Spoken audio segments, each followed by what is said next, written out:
So,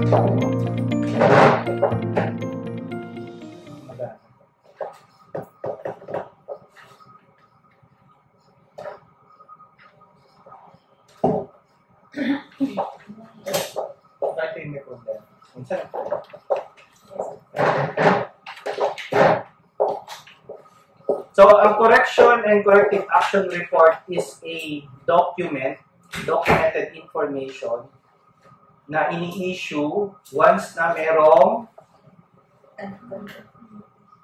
what? NC. Ano yung NC nga? Non-conformity. Hindi non-compliance. Pero, sa lingwahe ng PNP, non-compliance is not really ginagamit, pero na-comply ka ba? Na-comply mo ba yung utos sa'yo? Na-comply mo ba yung dokumento? Yun yung ibig sabihin sa atin.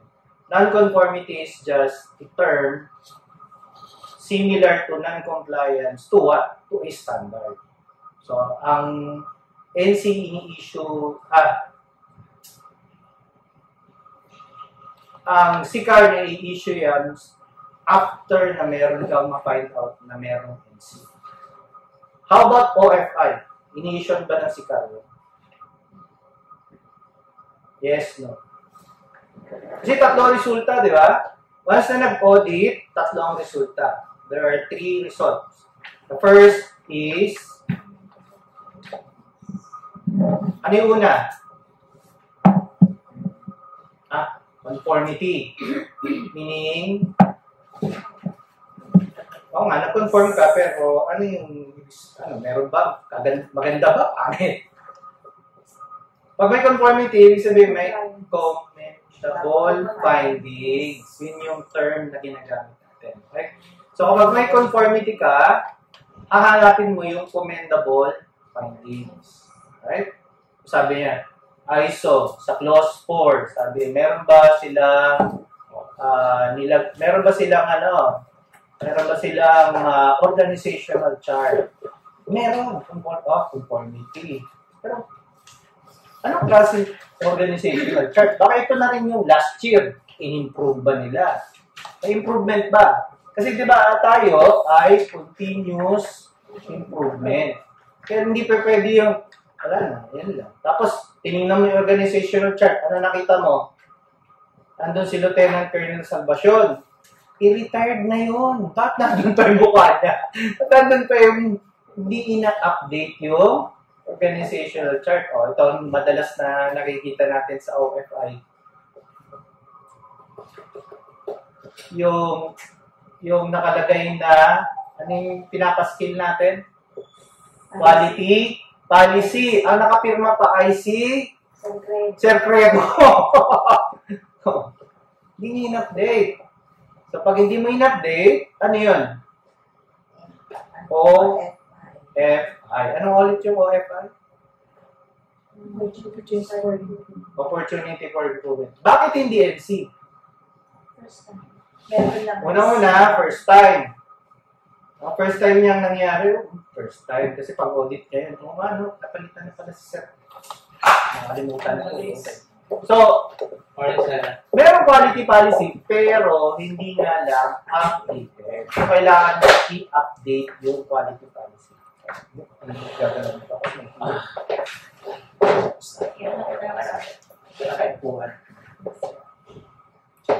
So, in short, tatlo yung findings, no? Isang commendable finding, yun yung positive.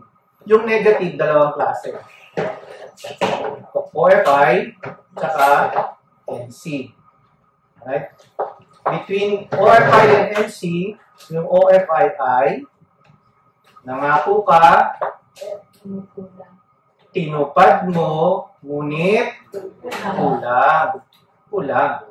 Yung NC, nangako ka, hindi mo tinupad. Talagang hindi kulang. Talagang hindi mo tinupad. Pwede din NC. Nangako ka, tinupad mo, ngunit kulang, pero paulit-ulit. OFI ka this year. OFI ka next year. Nananadya ka pala. NC pa rin yun. So, Kung kayo nag-audit, ang una niyong i-review yung mga na-issue ng SICAR at na-issue ng OFI. So, babalikan niyo yung listahan ng OFI, listahan ng NC. So, as auditor yan ha. So that pag bumunta kayo at dumalaw na kayo doon sa mga different offices, ano mga OFI to before? Bakit no, pareho pa rin yung offense? Ay nananadya. Or hindi pinag-usapan sa management review. Ayun, ginawa nyo. Sa loob na 1 taon, yun pa rin yung offense mo. Bakit? Andun pa rin si Lieutenant Colonel Salvacion. Naulit na naman siya doon. Last year, no OFI na to. Ngayon, nandun pa rin siya. 2 taon na siya retired. Ngayon, nandun pa rin yung mukha niya. Okay, si Sir Fredo pa rin nakalagay sa quality policy. Nananadya. No. Okay, so, yun yung ibig sabihin nun. Kung nakakita kayo ng paulit-ulit. So, ang MC naman, 2 klase. Isang minor, tsaka isang major. Okay lang nagiging minor. Anong difference? Kailan nagiging minor, kailan nagiging major? Sir, pag dating kapitan, minor lang yun. Pag na-promote po siya, major na. Pag nakakita si Lieutenant Colonel Salvacion, major yan, major. Yun ba yun? Yun ba yung ibig sabihin na kailan nagiging major, kailan nagiging minor? Anong indicator? Sino gusto ng pineapple? Kasi ano? Thank you. Sir, laptop ako lang. Laptop ang may problem? Laptop ko ang may problem. Oh my God. Paano yan? Ano yung function nito? HDMI. Sige, dito na lang tayo. Kasi wala. Dito na lang tayo. Maliit eh. Pero kaya, kita nyo naman, di ba? Yes. Sige. Okay lang. Gali natin yung Jollibee. wala namang sponsor si Jollibee sa atin. Lapit kayo dito. Kung hindi nyo nakikita, lapit na lang kayo. Ano tayo magagawa? Chira eh. Okay, sir.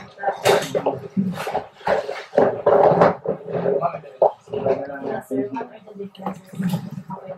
Ano na? Saan ba tayo? Hindi. Saan natin sa let's start sa start. Alright. So, pang-pito na natin, ha? Nakapito na tayo. Tingnan nyo, ang bilis ng panahon, ha? Nakapito na pala tayo mag-session. Next week, 8 na. Oh, by the way, by next week, umpisa na yung games namin. So, from Friday, nire-request ko na maging Thursday siya. Kasi may laro kami na Tuesday, Wednesday, Friday. So, hopefully, Thursday na po yung same time, same place. Pareho pa rin naman. Iba lang yung Yun po ba yung last, sir? Or next week. Kasi October 1 na next week. last for the ito na yung last for the September 27. Sensya na kayo ha. Hindi pwede. Kaya ko lang hatiin yung katawan ko, gagawin ko eh. Pero that's my only available schedule, Thursday next week. Ayoko naman tigilan ito kasi sabi ko nga sa inyo, continuous improvement tayo. Alright. So, I hope tinanood nyo to. Nandun yan sa sa Google. Okay. Pag-usapan naman natin ngayon yung relationship ng QMS at saka nung SICAR. Anong ulit yung QMS? Quality Management System. So, Quality Management System are interrelated activities and interrelated things na nag-i-improve ng quality. So, that is our quality management system. The question is, ano ang importance niya pag na-issue ka ng SICAR? Okay. So, ang quality management system, pag tinignan nyo siya, para siyang yung ibabaw. Tinignan mo, nakatingin ka sa taas, bird's eye view siya. Okay? Parang nag-angat ka ng drone. Parang area. Oo. Kita mo yung buong map. Okay, kita mo yung buong map. Nandun pala yung PH. Nandun pala yung National Headquarters. Nandun pala yung CSPG. Okay? So, if you could see it, yung overall, ibig sabihin nakikita niyo yung buong sistema. Dito pala gumagalaw to. Yung si car, imagine mo, ikaw yung nasa sasakyan. Harap lang. Tapos nakikita mo yung mga maliliit na bagay. Nakikita mo yung traffic light, may dumadaan na tao. Kasi pag QMS, hindi mo nakikita yung tao, hindi mo nakikita yung maliliit na bagay. Pero yung si car mo, yan yung nagsasabi sa'yo na ay, meron palang pothole doon.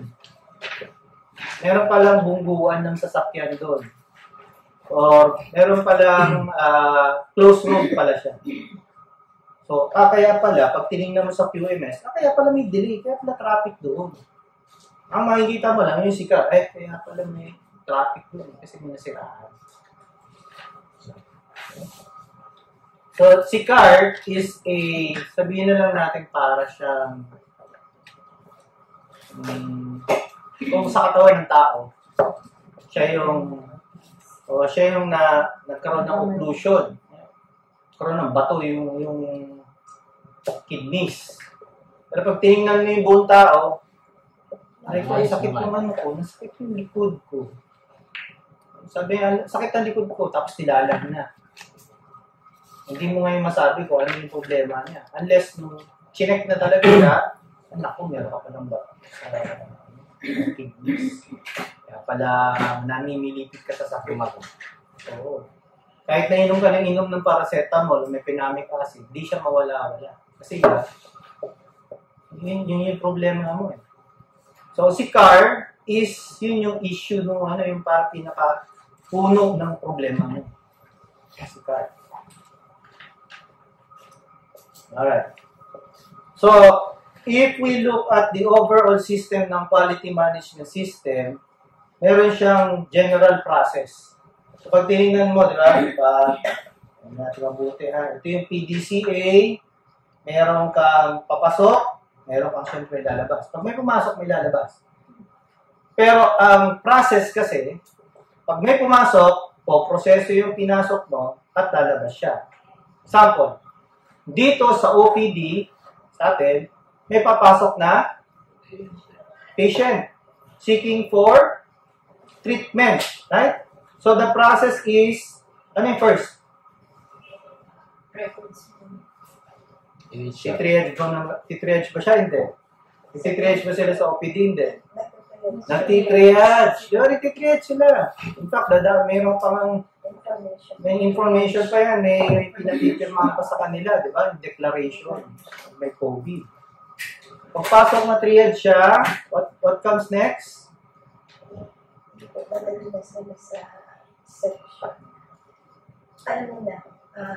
Records.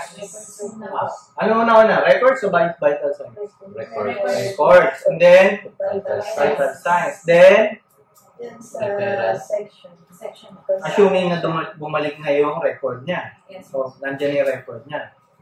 So, once na may record na, dadali na siya saan? Kung saan siya, Kung ano specific service. Once na nandun siya sa specific service niya, ano gagawin sa kanya? Titingnan na siya ng doktor. Yun yung initial assessment ni doktor. Pag once na nakita na siya ni doktor, anong mangyayari? Ano yung supposed to be nangyayari sa kanya sa process? Kung wala ng laboratory or wala ng diagnostics. Pero pag pinadiagnostic siya, depende kung ano yung hinihinging diagnostics. Right? Once na natapos na yun, nabigyan na ng gamot, what comes next? Follow up. Okay. So, lalabas na siya dito. And then, the cycle goes over once more. So, ganito rin po yun. Sa quality management system, may proseso din tayo. May input, may output. So, ang input niya is customer requirement or yung standard, organizational context, or meron tayong needs and expectations. So, ibig sabihin, ito yung generically, pag tiningnan mo yung quality ng isang bagay, kahit ano yan, kahit hindi self-service, kahit security, kahit manufacturing, pareho lang naman yung nire-require. Is there an organization and context? Is there a customer requirement? Or is there a needs and expectation? Pareho yun. Punta ka ng McDo, customer requirement? Yes, meron. Kaya nga, fast food ang customer requirement is mabilis yung pagkain. May deliver sa akin. Pag pumunta ka doon at nabot ka na ng isang oras doon, hindi fast food yun. Okay? Di ba? Magre-reklamo ka na. Ha? Slow food yun. Hindi fast food. Hintay ka na isang oras, burger lang binibili mo. Okay? On the other hand, kung nandito ka sa PMPGH, sa OPD specifically, meron din customer requirement. Meron din needs and expectation. Kaya nga meron tayong customer satisfaction survey. Very important. Kasi pag hindi mo ginawa yun, hindi ka nakikinig sa customer mo. Bahala ka sa buhay mo, wala ka naman choice. Pulis ka, maghintay ka dyan. Hindi ka nakikinig mo. Feeling mo ikaw lang magaling. And you are not going towards quality. Okay, so, babalikan nyo to. And then, pag pinanasis siya, ang process ng quality is first, planning. Mapapasok siya doon sa planning, support and operation, performance evaluation, and then improvement. Sa core nun is leadership. Kaya nga pag tinignan nyo yung ISO clauses natin, may leadership siya. Importante yung management review. Importante yun. Kasi pag hindi kayo nagpa-management review, walang leadership. Walang leadership. Bakit? Bahala ka na. You know what to do. Walang management review, di ba? Okay? Bahala ka sa buhay mo. Yun yung ibig sabihin nun. So, what I'm trying to say here is, pag tinignan nyo ang word na quality, hindi mo pwedeng sabihin, what is quality? Walang nagre-reklamo. Hindi, marami ka ng, pag hindi mo ginawa itong mga ito, hindi ka narinig sa iyong customer, wala kang context, and then pagdating dito sa dulo is hindi mo siya tinitingnan kung ano yung output mo, abay walang quality. So, akala natin, lagay kayo ng lagay dyan, ISO-seal, lagay pa rin, ISO-seal, yapang, ISO standard na kami, ISO. Ano ibig sabihin yan? Papel lang yan. Pero if you don't do the process, walang quality. Okay? So, it might be boring to people that doesn't understand. Kaya nga, we are training each other. Ngayon, ginagawa natin ito. So that, ma-inculcate sa atin na the word quality is not as an easy word. Kahit sinong tanungin mo dyan, dapat hindi ganun ka-simple ang word na quality. Kailangan, bakit nagplano ka ba? May leadership pa yan. Nakikinig ba kayo sa customer nyo? Hindi. Tayo nung araw, what is quality? Tapos babasahan mo ng kung ano man yung quality. Pero hindi mo naman tinitingnan ko. Walang improvement. Hindi kayo continuous improvement. Hindi kayo nag-audit. Ano yan? Nanguhula ka lang. Hindi kasi. Iba, chamba. Buti na lang, walang nagre-reklamo. Yung pala, kaya hindi nagre-reklamo kasi hindi na alam kung ano yung standard. Wala nagre-reklamo. Kasi walang choice. Nakapunta ka sa mga ibang hospital na wala ka talaga ng choice.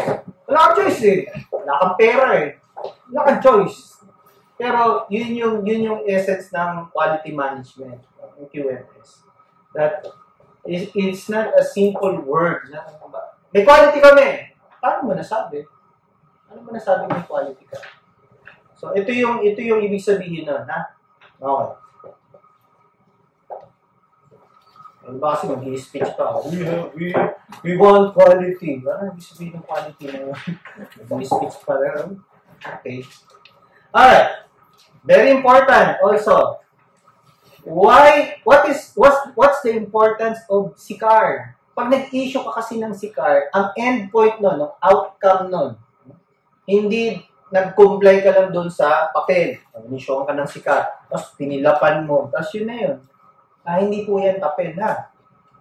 Kaya siya tinawag na correction and corrective action report. It's just a documented information. Evidence. No? It's just evidence of what you've done. Kung wala kang ginawa, papel lang yan. Sulat-sulat ka lang. Marami akong naging experience yan. Issue ng sikat. Tapos gumawa ng fishbone diagram.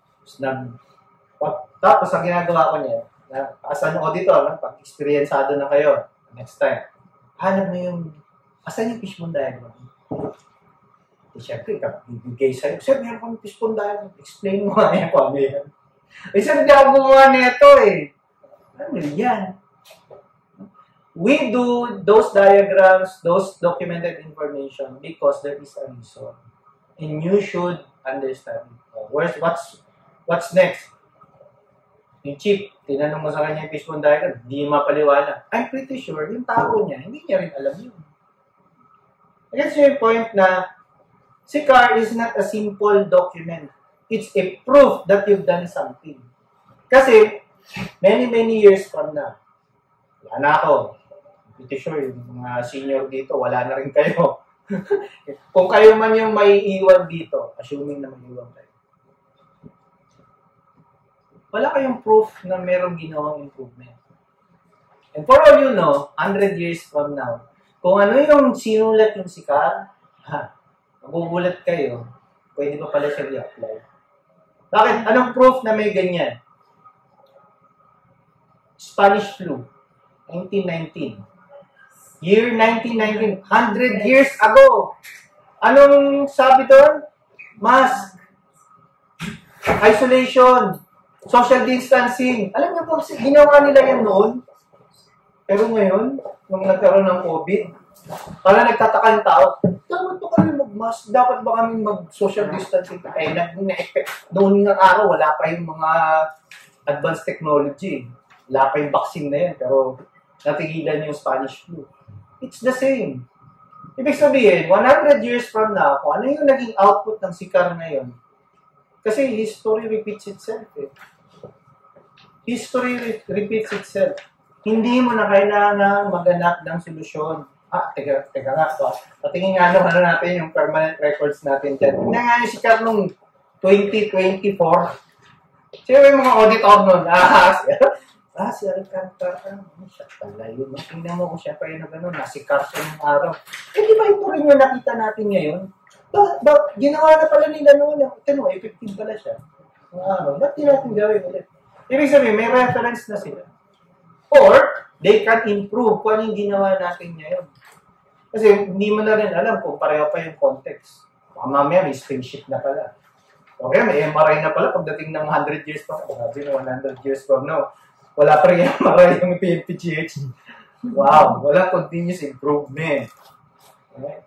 So, let's just think for a moment that what we need to do is to be able to continuously improve. Paano ka magko-continuously improve? Siyempre, yung PDCA mo, plan, do, check, up. Siyempre, gugulong yun, di ba? Parang gulong yan. Pero, kung hindi mo lalagyan ng angkla, babalik yan sa pinanggalingan. Pansin ninyo yung wala pang ISO nung araw. Wala pang ISO nung araw. Ano? Palit yung director, palit yung PNPGH, same problem. Same problem. Kayo, hindi mo lang nararamdaman na meron kayong ginagawa kasi masyadong malaki. Kasi paunti-unti lang siya. Pero magugulat kayo, dahan-dahan. I'm very confident na 10, 20 years from now, kung ano yung pinundar natin ngayon, tutubo pa lang yan. Wala mga buto pa lang ito Itatanim ka pa lang. Alam ka naman may prutas agad yun, ano? Ano ka? May magic? Hindi It really takes time. Rome was not built in one day. Rome was not built in one day. Kailangan magtanim kayo. And what we are doing today is tinatanim natin ito. Kaya ang strategy ko rin sa pagtuturo, pag-develop ng technology, or pag-share, or pag-turn over ng technology, dahan-dahan din. Dahan-dahan, buto. Tapos didiligan natin yan weekly. Diligan mo. Pag tumigil ka ng dilig, ano nangyayari? Namamatay yun. Nalalantay yun. Kaya kailangan yan weekly. Tingnan mo, huwag kang mag-toothbrush ng 2 araw. Tapos may pag-usap ka sa kausap mo. I'm pretty sure gaganin sila sa'yo. Ganun din ang ISO. Right? Dahan-dahan. So, para hindi naman siya bumalik sa pinanggalingan niya, lalagyan mo ng standard, amplahan mo. I hope dumating yung panahon, no, na lahat ng policy, gagawin yung policy dito, ay evidence-based. Hindi eh.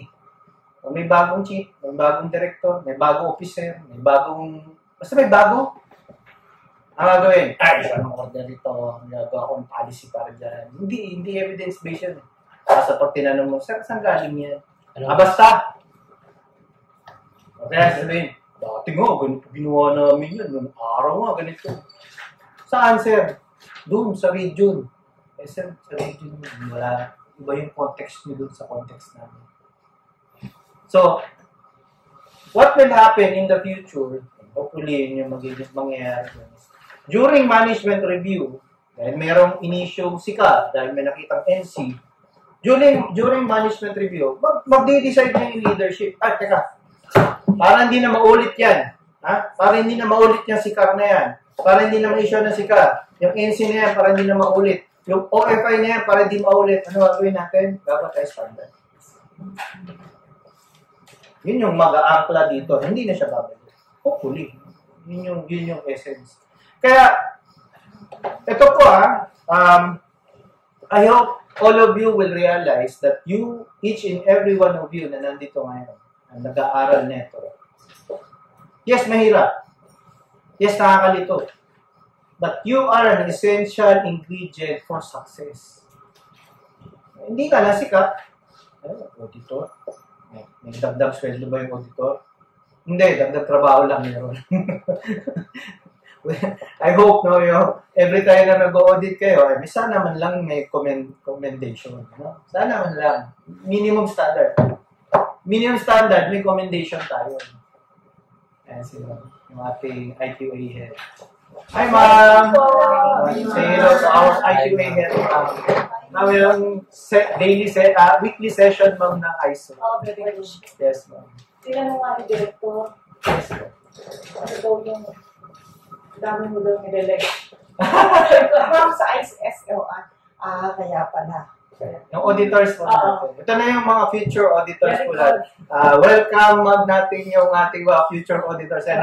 By the time na mag-retire, ma'am, ako, I'm pretty confident, ma'am, na they can do it for us. This mga next generation. Saan siya? Pos. Sa admin ng finance.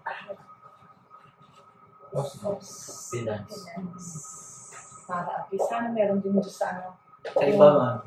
Sa iba na psychology, yung mga... Grabe, ma'am. Tuloy-tuloy naman, ma'am, ito eh. Meron pa tayo, batch 3, ma'am. Meron pa tayong batch 3. Sila naman, ma'am, mga batch 2. Sige. Yes, ma'am. Thank you, ma'am. Thank you. Okay. So, as I've said, yun yung importante na habang gumugulong yung programa ng QMS, dapat hindi siya umatras. Siya babalik sa pinanggalingan niya. Paano siya hindi babalik? Angklahan mo. Ano yung angkla mo? Standard. Policies. Regulation. You call it what you want, but it's the same. Kasi pag walang standard, wala. Nonsense. Alright. So, what are the differences of correction versus corrective action versus preventive action? Daming words. Sige nga, try. What is correction? What is corrective action? What is preventive action? Sige nga, try mo.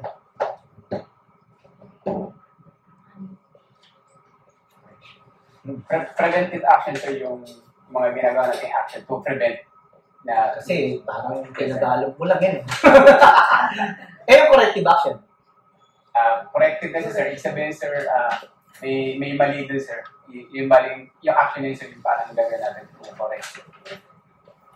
Okay. Ano naman yung correction? Correction, sir, may mali talaga, sir. So parang sinasabi mo, mas malala ang correction. Yes, sir. Mas malala ang corrective action. Yes, sir. How about si preventive action? Yun yung action na para hindi mangyari yung bagay, yung pagkakamali. Okay. Sige. Alright. Sige nga, other opinion, other definition.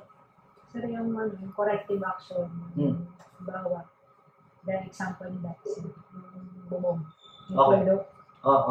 So, yung corrective, yung kung ano yung gawin mo para mag-prevent ko na yung tulog. Yung ba, tumutulog mo, kung ano, tatakalan, yung corrective. Yung preventive, sir, alamin mo, bakit ba may tulog, may butas yung bubong mo. So, baka may bulok na, kailangan ng palitan. So, para ma-prevent mo ulit yun, palitan mo na yung bubong. Okay. How about correction? Yung correction, sir, gagawin mo na siya, yung agad siya. Siya yung, yung immediate action. Sa example na may tulo sa bubong, ano yung correction? Ano yung corrective action? Ano yung preventive action? Yung corrective action, sir, yun. Bawa, may example niya. Sa akin, sir, patakalan mo yung bubong. Yung preventive, kung tingnan mo, baka di na ubra yung tapal. Baka kailangan palitan mo na yung buong bubong. Yun yung sarili pa natin. Okay. Nice story. Ano ba? Meron pa kayong ibang idea? Baka meron kayong meron kayong ibang definition. Yan. Yan na yung meaning. Ito, di nyo makikita kahit saan to. Ito yung differences of correction, corrective action, and preventive action. Meron mga criteria. Unahin natin yung criteria. Technical definition ng ISO. Siyempre may definition, di ba? Huwag kayong basta-basta naniniwala kung kani-kanino. Kasi ang ISO, meron na yan. Nasa nakasulat na yan. Hindi mo lang pwede ba. Hintayin nyo yung revision. May revision daw sa 2025. Hintayin nyo yun. Pero hanggang di dumarating yung revision, ito yung technical definition. So, ni-research ko na to. So, para di kayo nahirapan. Yan yung standard. Yan yung continuous improvement. Okay. So, ang technical definition, sabi ni correction, ang correction daw po, clause 3.12.3. Sabi niya, by the way, hindi 9,001 na, 9,000. 9,000, 2015. Magkaiba yung 9,001, 2015, saka 9,000, 2015. Ito, pag nabigay ko ba ito? Hindi yan. Hindi ko nabigay ko. Yung 9,000 po. Ay, Yung 9,000. Hindi ko pa nabigay sa inyo. Di ba, i-send ko mamaya. Palala niyo sa akin, sa group chat. Ito, kailangan po ninyo kailangan nyo pong makita ito kasi nandito yung mga technical definition. So, pag binasa nyo yun, parang Biblia din siya, pahina 2, versikulo 3. Ito yun, clause 3.12.3, sabi niya, correction is an action to eliminate a detected non-conformity. Okay? Ano naman yung corrective action? Sabi naman doon, clause 3.12.2. Okay? So, sabi niya, action to eliminate the cause of non-conformity and to prevent recurrence. Ano yung ibig sabihin po nun? Sa definition pala. Definition pala. Ibig sabihin, pag may na-detect ka ng non-conformity at may ginawa ka agad na solusyon, on the spot correction. On the spot. On the spot. Ano yung example natin? Nakita mo na yung quality policy ang nakapirma pa ay si Sir Credo. Ano yung correction? palitan agad. Palitan mo ng bago. Ilagay mo na si Colonel Kibara. Tama? Yun yung correction. Ano yung corrective action? The mere fact na naulit na may pagkakamali para hindi siya maulit yung pagkakamali. Siyempre, magro-root cause analysis ka. Bakit nga ba na ipaskid yung quality policy na hindi updated? Ba't nga ba?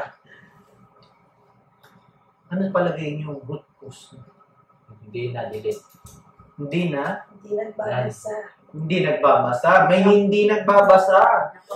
Mga walang pakialam. Basta may quality policy. Di man lang tinignan. Ay, may Pedro pa pala yan. Hindi tinignan. Walang awareness na meron pala. Bakit walang awareness? Hindi na disseminate na dapat basahin at dapat aalamin. Hindi, no? Wala. Dapat merong nagsasabi, nagre-remind. Bakit walang nagre-remind? Wala rin pakialam. Kasi walang pakialam. Bakit walang pakialam? Kawat may. Bakit walang pakialam? Ayaw nila yung pagbabago. Ayaw nila na quality.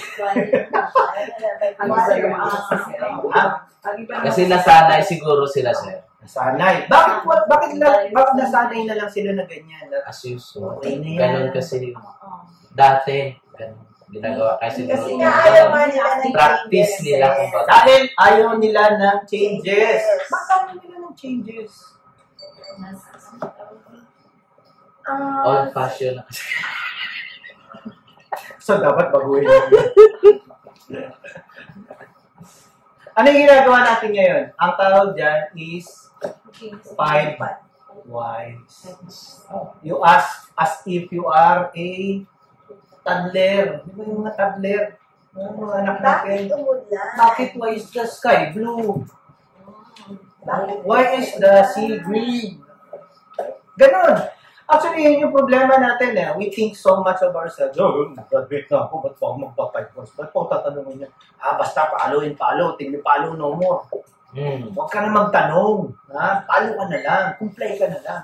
Yan ang problema pag hindi kayo nagtatanong. Wala kasi nagtatanong. Wala kayong boses.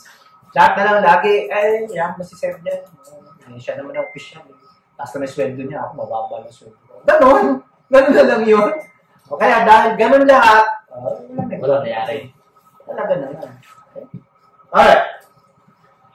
How about preventive action? Preventive action is the action to eliminate the cause of the potential non-conformity or other potential undesirable situation. Oh, take note mga kasama. Preventive action is not anymore a word na ginagamit sa ISO 9001-2015. Not 9,000-2015. 9001-2015. Kaya pag mapapansin nyo, doon sa corrective action report, hindi na naglalagay ng preventive action. Bakit, Kama? Diba? Kasi yung preventive action, pinalitan na siya ng term ng risk registry. Kaya tayo may risk analysis. So, anong difference? Technically, anong difference ng tatlo? First, ang dalawang to, correction and corrective action, meron ng problema. May na-NC na, may na-OFI na, may nakita na problema. Ang preventive action, wala pang problema. Inisip mo pa lang, theoretical ka pa lang, hypothetical ka pa lang. Hindi kaya mabutas yan? Hindi kaya may madulas dyan? May nadulas na. Ano na yun? May nadulas na pasyente. Ano siya? Either correction or corrective action. Hindi ka pwedeng mag-preventive action. May nadulas na. Tapos mag-preventive action. Hindi. So, may nadulas. May nadulas na pasyente. Ano yung una? Correction. Ano yun? Pupunasan. Maglagay na ng slippery when wet. Diba? Slippery when wet. Nandun. Yun yung correction. Anong corrective action?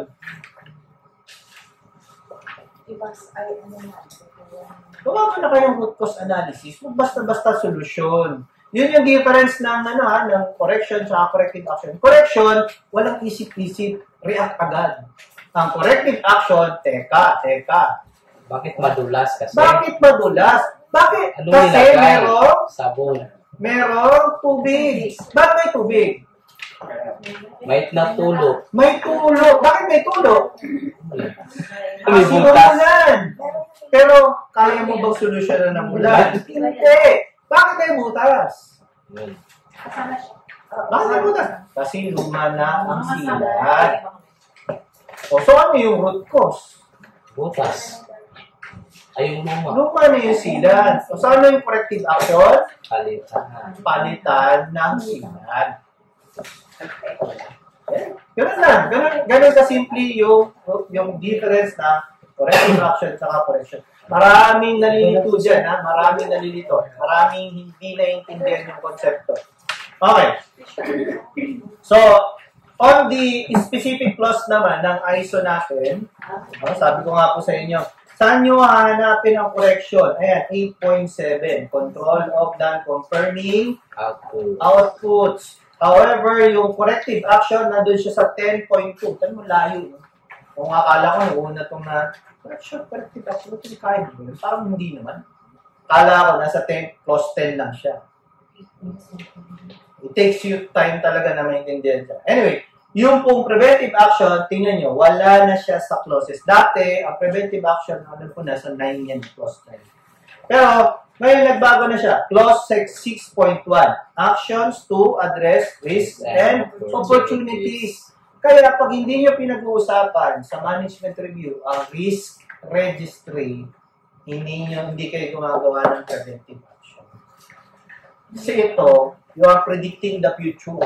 Example, na-predict ba ng PNPGH na yung records dahil tinanggal nila doon sa loob, diba? Tinanggal nila yung records sa loob, di ba? Wala na yung records sa loob. Asan na yung records? Asan na? Andun, sa kabila. Ang layo na ng records. Potential risk is magkakaroon ng delay yung records. O dapat kasama yan doon sa risk analysis. Alright? Ano pa? Tinanggal nila yung pharmacy sa loob. Saan nila nilagay? Sa labas. Ano yung potential risk? Malayo. Malayo na, naulanan pa kasi wala namang bubong. Kaya yung nakita nyo ginagawang bubong ngayon, might be a commendable finding. Hanapin niyo yan. Alam ko na lalabas yung commendable finding. Pero mo sabihin, ha? Kaya mo sila. Huwag niyo sabihin sa kanila. may butas pa, sir. Ayun na. Oo. Yung pag ganun, sir, hindi, yung, di ba man yung connection na pag ganun, dapat may dudugtong para hindi umulan. So ano na yun? Okay lang yan. Maliit naman eh. Commendable finding, pero nabitin. May OFI naman eh.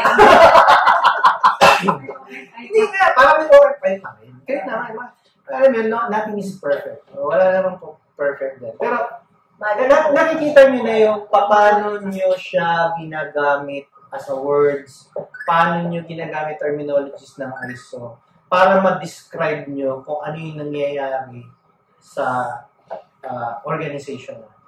Yun yun, madali na siyang, pag nagkikipag-usap na kayo, madaling ma-detect kung mayroon kang training o naiintindihan mo yung ISO. Madali siya. Kasi pag nag-uusap, pag nag-uusap tayo in the future, even ngayon, may corrective action ba yan? Ginagamit mo na yung term na yun. Pero pag hindi mo naiintindihan yun, napapaghalo nila yung tatlo. Sinasabi nila, preventive action yan. Hindi, corrective action yan. Pero katulad yung definition mo kanina, di ba? Hindi siya corrective action kasi, bagay, yung unang mong definition ng preventive action, parang corrective action. Parang ganun yung, parang napaghalo mo yung dalawang konsepto. Yung correction din, napaghahalo yan doon sa corrective action. Pero in reality, malayo yung definition. Alright. So, when it is used, ang ginagamit, pansinin nyo ha, correction ginagamit after the problem. Corrective action after the problem. Ang preventive action, before the problem. Bago pa mangyari. Anticipation. Bago pa nangyari. Kaya nga, risk analysis. May risk ba yan? Bumili ka ng bisikleta. Daming benefits. Pero anong potential risk? Hindi ako masagasaan. Risk yun. Ibig sabihin, gawa ka ng preventive action. Pag nasagasaan ako, nabaltong puno ko, kailangan bumili akong helmet. Then, that is your preventive action. Di pa nangyayari, hindi ka pa na-aksidente. Bumili ka na ng helmet. Preventive action tawag yun. Yes. Okay. Type of response. So, ang type of response, pansinin nyo types of response. Ang immediate response ng para ma-prevent yung further damage. May sunog! Magko-corrective action ako. Bakit nagkaroon na sunog? Hindi! Mag-correction ka na. Patayin mo na yung sunog. Alam ka na, mag-five boys ka pa doon. Kaya nasunog siguro yan kasi siguro may naiwan na ng mga papel. Five boys ka pa talaga. By the time na, tupok na yun. Tupok na yung OPD. Sabihan ng katabi mo, dami mong dala. Umalis ka dyan. Correct, di ba? So, ano yung sabihin nun? Do not do corrective action and preventive action during the active fire. O yung nandun na yung problema. Nandun na yung problema. Magsisisiyan pa tayo. Sino ba ang tao dito nakalagay dito? Hindi. Yun yung five boys mo. Huwag ka mag-five boys. Pamaya ka na mag-five boys. Okay? Pag natupok na yung apoy. So, ano yung correction agad doon? Pag may sunog? Patayin ang apoy. Paano patayin yung apoy? Bumbero. Hanapin mo. Yun yung ibig sabihin. Yun yung correction. Immediate mong gagawin to prevent further damage. Yun yung ina-avoid mo. Okay? May nagre-reklamo. Alam mo naman, five ways ka dun. Habang nagdadada yung nagre-reklamo patient, sabi, bakit ka nagre-reklamo? Kasi yung tagal bakit mabagal? Ano yung nag-five ways ka pa talaga dun? Hindi. Meron ka na dapat correction. Ay, ma'am, dito po tayo sa tabi. Pag-usapan po natin yan. Patawag mo na yung natin, customer satisfaction officer. Okay. Ay, ano po ba nangyari, ma'am? Diba? Yan yung correction. Hindi yung magpa-five ways ka pa doon. Teka nga, palabas mo nga yung risk analysis natin doon. Wala, huli na ang lahat. Okay?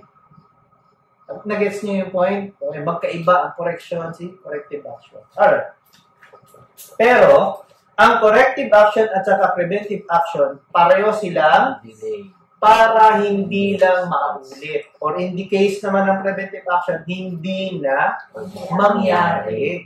Ano mo? Recurrence and occurrence. Magkaiba ang recurrence at saka occurrence. Okay ba po yun, ha? Okay. Next is, how about yung effect ng response? Nasunog. Nag-fire extinguisher. Tapos na. Short term.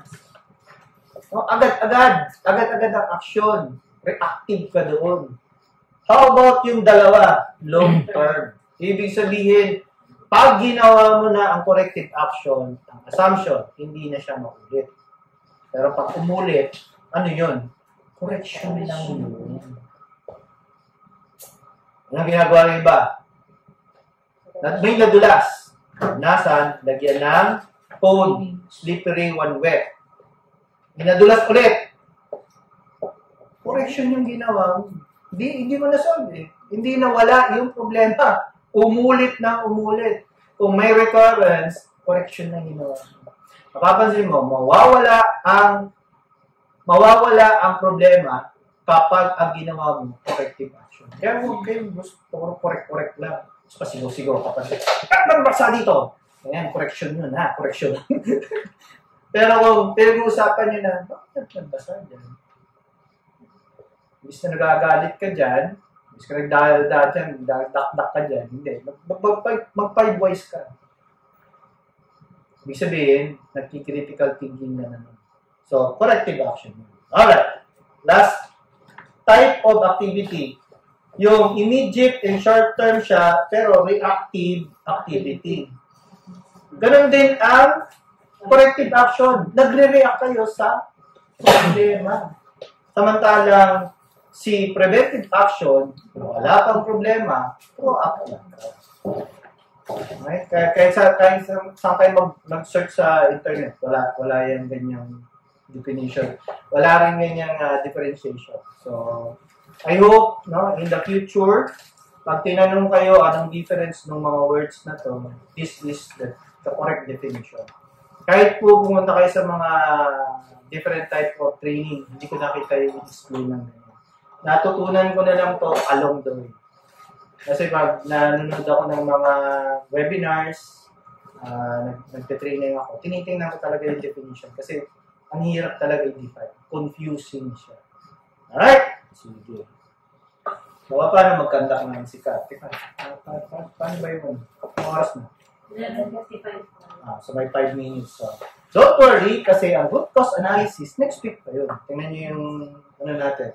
So, binigyan ko kayo ng mga sample. So, tingnan nyo yung mga sample. Alright, so this is the SICAD. This is the format. Sir, pwede bang ibang format? Pwede. Ito, format na binigay ng DTL ito. So, parang standard format po siya for all. Para nga naman, pag sinabit po ito, papunta sa taas, pare-pareho. Standard. Okay? Pero ang tanong, pwede ba namin baguhin? Pwede. Pag-usapan nyo sa management review, sir, pwede ba natin baguhin? Kasi parang ang liit ng space na to. Lakihan natin. Okay, maglagay tayo ng iba dito. Lagyan natin ng connection sa risk analysis para palalabasin natin dito. Nasa ano ba siya? Baka mamaya, ito nakita ko sa ano na to, na format na to. Hindi siya kinoconnect doon sa risk registry. Kaya pag tinignan ninyo, teka nga. Kasi diba may annex? Oo, dapat pag tinignan mo to, teka, tapos binalikan mo yung risk registry, nandun na pala siya makasulat. Eh bakit nagkakaroon pa rin ng problema? Ibig sabihin, hindi mo ginagalaw yung risk registry. In fact, kung may risk registry ka, dapat hindi mangyari yan. Hindi dapat mangyari yan. Piniprevent mo nga yung occurrence eh. And yet, nangyari yung problema. Eh bakit? In-identify mo doon sa risk analysis mo. Pero lumabas pa rin dito. Bakit? So, yun yung ibig ko sabihin. No? So, may problema. May problema doon. Pag binasa nyo po ito, merong date, may reference. 2023 sir. Meron ding auditor. Ang nilagay lang dito, team 1. Tapos, kanino in-issue? Sa So, management. So, dapat ini-issue ito sa top management. Usually si Sir, kung sino man yung chief. Sino yung initiator? Sino nakakita? So, in this case, si Ma'am Parinya. So, in the future, kayo yun. Ilalagay niyo yung pangalan nyo dito. Kung kayo nakakita, ilagay niyo yung pangalan nyo. Kasi ito, permanent record ito. Ito? Permanent record po ito, ha? Hindi dapat ito tinatapon. Tapos, details. During internal quality audit ba siya? During operation? And during others.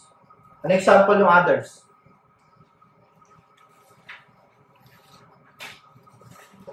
Ano yung example ng others?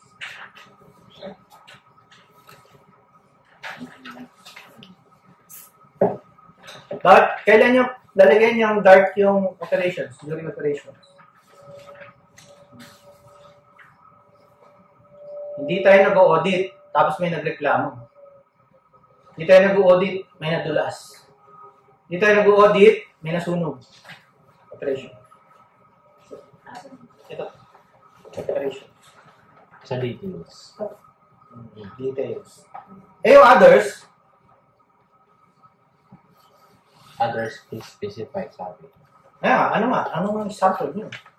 Kailan nyo babox yung, ano yung sulatan yung box na yun?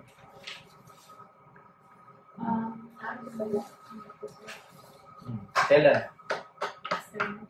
Pwede, external. Pwedeng second party audit. Maaaring lumabas sa TV, television. Oh, nabalita, PNPGH. Nasunog.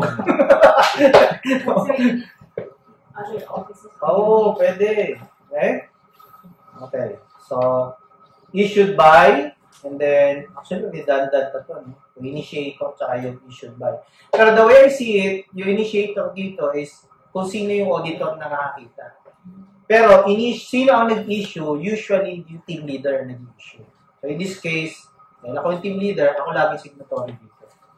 Or si Ma'am Omo, if she wants. Issued to, kung sino man yung chief of office. And then, designation of a description of the non-conformity. Yes. So, depende kung anong clause. Or, customer requirement or needs and expectation. Or baka may violation sa batas. Binviolate mo yung Republic Act 9470. Bakit? Nagtapon ka, nag-dispose ka ng records na hindi nagdaan sa tamang proseso. Tamang proseso yun. Okay. Next. Correction. Dapat mayroon siyang ilagay na correction. May nasunog, nag-ano siya na fire extinguisher. Target of completion or implementation date. Kailangan sulat mo. Mangako ka. Okay, kung on the spot, lagay mo yung date ng on the spot. On the other hand, dapat meron dito root cause analysis. Ang nilalagay nila po sa root cause analysis yung dulo. Ano yung root? Yung dulo. Yung bubong kasi, luma yung silan. Yun yung root cause. Kaya pala may nadulas. Kaya pala may dulas eh. Kasi yung silan, luma. Di palitan yung lumang silan. Okay? So, yun yung root cause. Pero, dapat ito, no? Refer to the root cause analysis. Kailangan meron siya attachment. Kaya po, pag tinignan nyo yung si CAR, pag sinasubmit po siya, meron siyang 5 whys, at meron din po siyang fishbone diagram. Basic po na root cause analysis. Hindi lang basta nag-5 whys ka. Okay? Nag-fishbone diagram. Minimum requirements. Sir, may iba pa po bang root cause analysis tools? Marami. Gusto niyo matutunan yon? Huwag muna.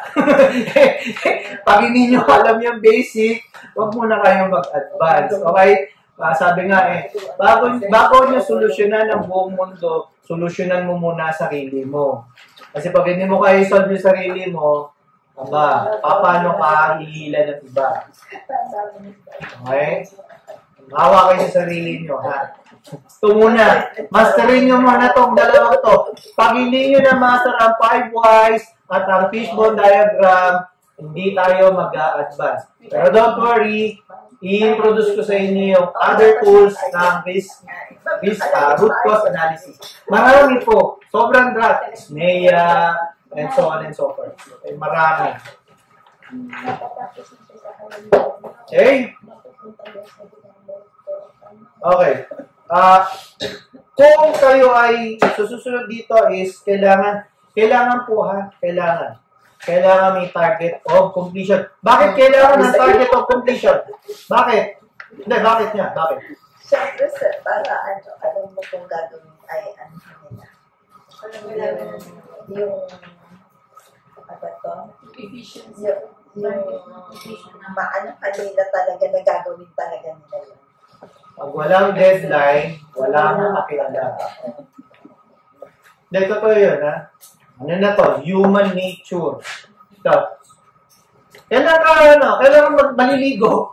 Oo, kaya Kailangan lang maisip. Kailangan gigising. Kailangan papasok. Kailangan matatapos to. Pag hindi kayong mangako, ay walang mangyayari. Hindi kayo mag-i-improve. Kaya nagsabi siya, April 30. Ang auditor, ang trabaho natin, balikan mo sa April 30. Hindi niya nagawa. Pagalitan mo? No. Kanta ka ng 5 boys ulit. Bakit hindi niya nagawa? Kasi daming trabaho. Bakit ka maraming trabaho? Kasi ang dami kong designation. Bakit maraming designation? Kasi kulang ang tao. Bakit kulang ang tao? Walang plantilla. Bakit walang plantilla? Walang pampasweldo. Bakit walang pampasweldo? Kasi hindi partner ng AOPB. Ba't hindi sinama sa AOPB? Kasi walang pakialam. Ba't siya walang pakialam? Kasi hindi siya ng-training. Kaya consider yourself lucky. Kasi once you understand ISO and the mechanics of ISO, ay pangako ko po sa inyo, kahit magtayo kayo ng business today, give it time. I-apply nyo lang lahat ng natutunan nyo. I assure you, magiging successful yun. Kung ano man yung business nyo. Kahit anong business. Magugulat pa kayo in the future. Baka magulat nga ako. 10 years from now, 20 years from now, yung kung ano man yung maliliit yung business ngayon, kaya nyo palaguin yan. Using yung principles ng ISO. Okay? Yun nga lang, syempre, for now, hindi nyo ma-realize to hanggat di kayo maging seryoso dito. So, these are simple tools. These are simple procedures and processes that dito lang kasi natin pwedeng tulungan ang organization ng PNPGH. Ito na yun. Contribution mo na to. Many years from now, kung i-continue lang din nila, magkakaroon ng continuous improvement, baka talunin ng PNPGH ang kung sino mga hospital na meron. Tignan nyo yung forensic group. 2006 sila nagsimula eh. Tignan nyo yung building nila. Tignan nyo yung proseso nila. Quality. Quality. Punta kayo ngayon doon. Meron sila sariling ISO office. Yes. Kasi nga, seryoso. Kung hindi ka seryoso, wala kang pakialam. ISO, wala yan. Right? Additional mo lang. Sabi, wala kang pakialam. You are what you pay attention to. Kung hindi kayo nagpe-pay attention doon, sabi, hindi kayo. Wala kang ginawa, buong maghapon, di ba, Facebook, maging expert ka na Facebook. You're in the wrong profession. Dapat pala, Facebook, Facebook staff. Umalis ka na sa trabaho na to, apply ka sa Facebook. At least, yun yung specification. Mahilig ka pala ng Facebook eh. I'm not saying it's bad. Wala ko sinasabi ka na. Ibig sabihin, yun ang gusto mo. Huwag mo ka dito. Mag-resign ka na o mag-retire ka na. Pasok ko sa Facebook. At least doon, profession na yun. At dahil nandito kayo, nag-audit kayo, mag-audit kayo, make it your habit. Walang mawawala sa inyo because this is a solid investment. Diretsuhin mo lang ito, yung ginagawa ninyo, 10 years from now, kaya nyo matalungan. Kayo na nagtuturo, kayo na rin yung may sarili ninyong business ng audit.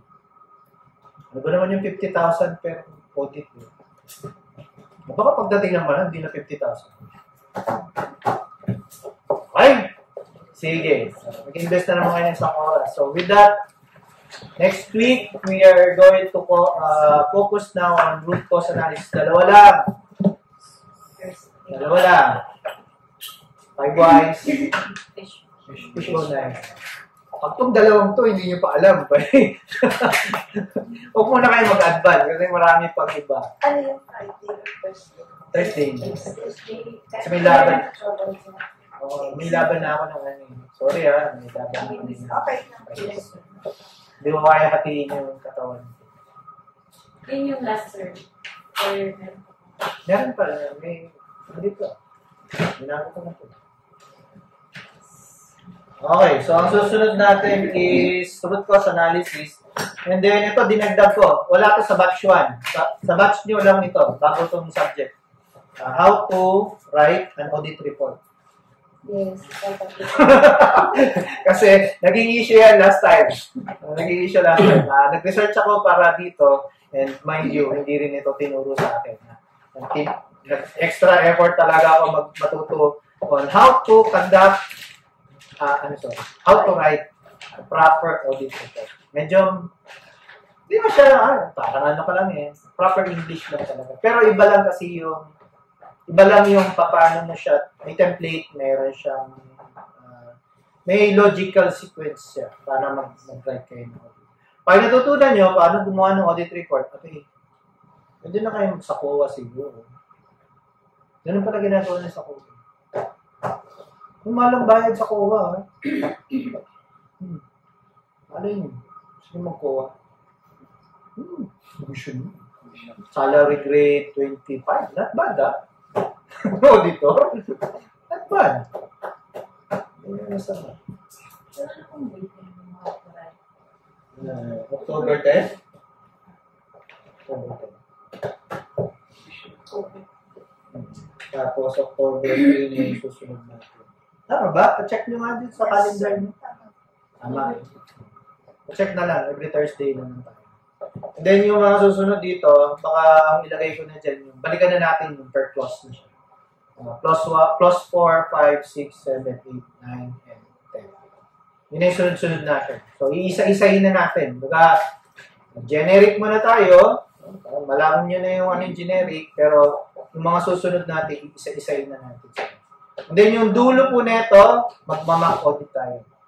Mock audit meaning, bibigyan ko kayo ng tasking, kayo mamili ng kung saan nyo gusto mag-audit, mock audit tayo. I-audit nyo sila bago pa ang internal audit. Ano? So, others yun. Kaya pag nag-issue kayo ng CCAR, lagay nyo dun sa others.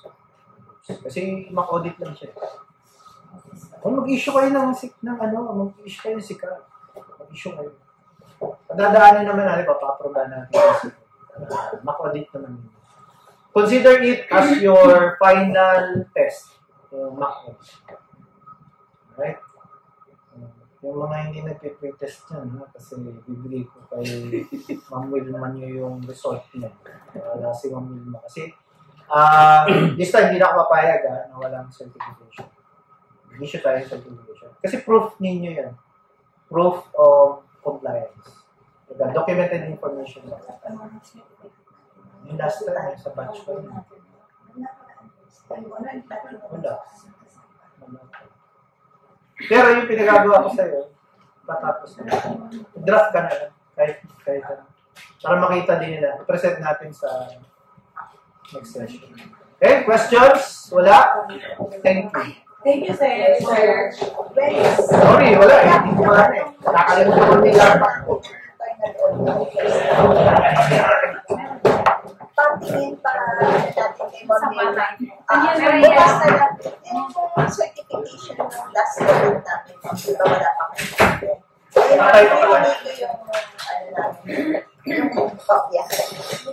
Thank you, sir. Okay.